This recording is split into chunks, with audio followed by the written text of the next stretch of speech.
अन्न का अपमान।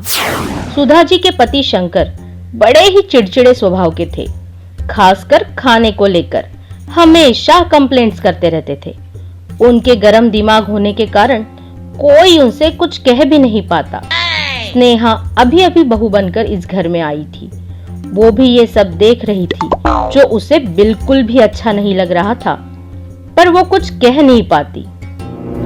चलो चलो बहू, फटाफट हाथ चलाओ, अभी तुम्हारे ससुर जी के खाना खाने का टाइम हो गया है। अगर थोड़ी सी भी देर हो गई तो गुस्सा करेंगे। क्या माँ, आप सब इतना क्यों डरते हो उनसे? इतना गुस्सा भी अच्छी बात नहीं।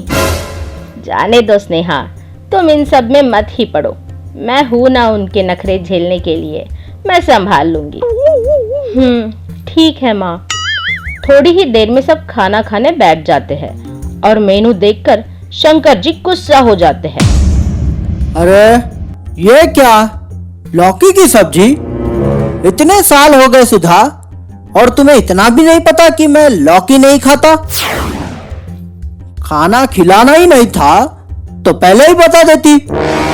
सारा मूड ही खराब कर दिया मेरा। माफ कीजिए पापा, आज का खाना मैंने बनाया है और मुझे पता नहीं था आपको लौकी पसंद नहीं। मैं आगे से ध्यान रखूंगी, इसमें माँ जी की कोई गलती नहीं। Oh, no. है? ठीक है, पर आगे से कुछ बनाने से पहले जान लिया करो किसे क्या पसंद है और क्या नहीं। अपनी मर्जी का बनाने की कोई जरूरत नहीं है, समझे? जी आप चिंता मत कीजिए, मैं उसे सब समझा दूंगी। पहले समझाया होता तो इतना बोलने की जरूरत ही ना पड़ती। सब तुम्हारी ही गलती है। जाओ अभी मेरे लिए दूसरी सब्जी बना कर ले आओ। Oh, no. आप रुकिए माँ, मैं बना कर लाती हूँ। स्नेहा सोचती है, उफ, इतनी सी बात का इतना बड़ा हंगामा, ये तो बच्चों से भी ज्यादा बच्चे हैं। माँ, आपको बुरा नहीं लगता कि पापा ऐसी छोटी छोटी बात पर गुस्सा करते हैं? अब आदत हो गई है स्नेहा, इनका तो रोज का है। तू चिंता ना कर, तू खुश रह बस। हर रोज किसी ना किसी बात पर शंकर जी गुस्सा हो जाते। एक दिन ऐसे ही, ये क्या घटिया खाना बनाया है, इसे तो कोई कुत्ता भी ना खाए। Oh, no. भूखा मर जाऊंगा, पर मैं इसे हाथ भी ना लगाऊं। अन्ना का ऐसे अपमान नहीं करते जी। किसे कह रही है माँ आप ये? पापा तो चले गए। माँ, मुझसे अन्न का अपमान देखा नहीं जाता। अगर आप कहे तो मैं उन्हें सुधारना चाहती हूँ, पर आपको कुछ दिन के लिए अपने बहन के घर जाकर रहना होगा। आप यहाँ रही तो मैं कुछ भी नहीं कर पाऊंगी। ठीक है बहू, तू भी कोशिश कर ले। सुधर गए तो अच्छी ही बात है, वरना ऐसे ही दिन काटने पड़ेंगे। सुधा जी 10-15 दिन के लिए अपनी बहन के घर चली जाती है और यहाँ स्नेहा अपने ससुर को सुधारने के लिए कमर कस लेती है। अरे ये क्या है, आज फिर से ऐसा खाना? इतने दिन हो गए तुम्हारी शादी को, फिर भी कुछ नहीं सीखा। ये सुधा भी ना जाने क्यों चली गई अपने बहन के यहाँ। मेरी तो कोई चिंता ही नहीं उसे। मैंने तो ऐसा ही खाना बनाना सीखा है पापा, माफ कीजिए। मुझसे आप ज्यादा उम्मीद मत की रखिए। और माँ जी अब और कुछ दिनों तक वापस नहीं आने वाली। Oh, no. सो जो है उसी से आपको काम चलाना पड़ेगा। स्नेहा की बात सुन ससुर जी वहाँ से चले जाते हैं। रोज का यही हाल था। स्नेहा कभी भी उनके पसंद का कुछ भी ना बनाती और वो रोज खाना अधूरा छोड़ चले जाते। कुछ दिनों में शंकर जी के सब्र का बांध टूट गया और उन्होंने फिर से खाने की थाली फेंक दी। मुझे नहीं खाना ये बकवास खाना। अगर तुम्हें ढंग का खाना बनाने भी नहीं आता तो वापस अपने मैके जा सकती हो। यही संस्कार दिए हैं उन्होंने, तो अब वही संभाले तुम्हें। छोटा मुंह बड़ी बात पापा, पर माफ कर दीजिए। संस्कारों की बात आप ना ही करें तो अच्छा है।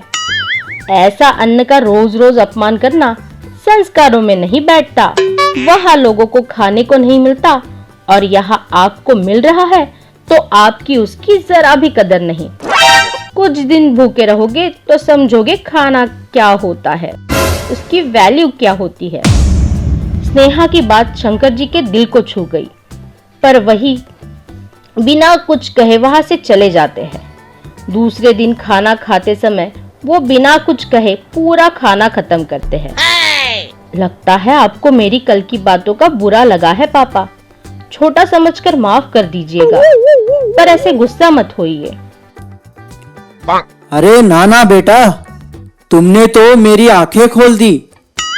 आगे से मैं जो थाली में परोसा है वो सब खाने की कोशिश करूंगा, वो भी बिना गुस्सा किए, ठीक है? सिर्फ कोशिश? हाँ, अभी कोशिश तो करने दो। इतने साल की आदत है, एक दिन में तो नहीं छूटेगी ना। और अब अगर तुम्हारा मिशन पूरा हो गया होगा तो जरा मेरी प्यारी बीवी को भी घर वापस बुला लो। Oh, no. बड़ी याद आ रही है उसकी। आपको कैसे पता चला? अब इतने सालों बाद दिमाग ठंडा हुआ है तो चलने भी लग गया, इसीलिए पता चल गया। क्या बात है पापा, मैं अभी माँ को कॉल करती हूँ।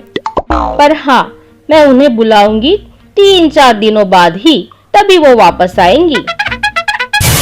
3-4 दिन? क्यों? अरे पहले मुझे देखने तो दो कि आप सच में बदलने की कोशिश कर रहे हो या ऐसे ही। बड़ी चालाक हो बेटा, भगवान ही जाने क्या होगा मेरे बेटे का। ऐसी बीवी किसी स्ट्रिक्ट टीचर से कम नहीं होती। मेरी बेचारी सुधा, अब तो मैं उसकी और इज्जत करूंगा। क्या पापा, अब आप ऐसा बोलेंगे मुझे? जल्दी बुलाओ अब उसे, जरा उसे भी तो माफी मांग लूं। इतने साल मेरी वजह से बहुत परेशानी हुई है उसे। सब्र कीजिए पापा, ये टीचर इतनी जल्दी आपकी बात नहीं मानने वाली। इस तरह से स्नेहा ने अपने ससुर को बड़े ही प्रयत्नों से सुधारने की कोशिश तो की। दोस्तों, अगर हम ऐसे ही कोशिश करें तो क्या कुछ नहीं कर सकते। घर का माहौल इसी से तो सही होता है। ऐसी ही और मजेदार कहानियों के लिए हमारा चैनल सब्सक्राइब करें और बेल आइकन प्रेस करें।